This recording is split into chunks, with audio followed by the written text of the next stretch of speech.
In 2025, the industry is dominated by 24/7 streams, massive breakers, corporate platforms. But Santiago Sports has sort of leaned in a slightly different direction, right? You guys have really prioritized things like your Monday night Instagram singles. You mentioned Instagram Live, selling personals, and running sort of smaller breaks the way they used to run back in like the early days of the pandemic when I personally got back into the hobby, and building a strong in-store culture. You're not force-feeding product, and I think customers really respect that. Whereas a lot of these card shops and even some of the smaller ones have made the move over to Fanatics Live and whatnot, and they're on there 24/7, and that has become the focal point of their business. For some, they could find a lot of success in that, but I think there's also a lot of predatory things that come with that environment that we talk about quite a bit at Collectors MD. And so I really respect that you stuck to your roots and you continue just doing what works. There's a pretty big difference between ripping on a platform like Instagram as opposed to some of these bigger platforms like Whatnot or Fanatics Live. It feels kind of more intimate, feels more personal,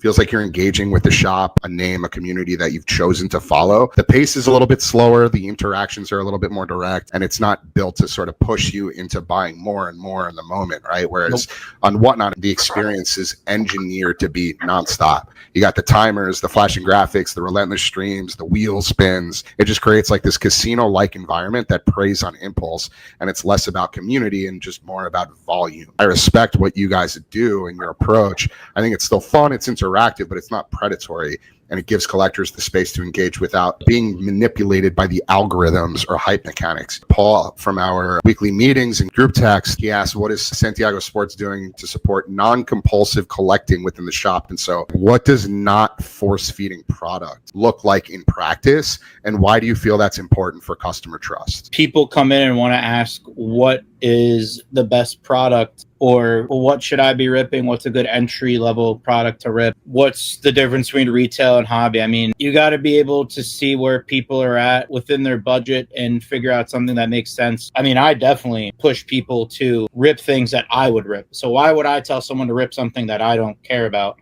or that I wouldn't recommend? I tell people, I'm like, there's price points that make sense and price points that don't. And I'm not going to tell you what to do, but if you want my advice, this is exactly where I would go. I feel like the number one thing is we talk to people. We want to find out what it is that you want to get from us and what kind of experience you want so we can help you have the best experience. I think that's first and foremost.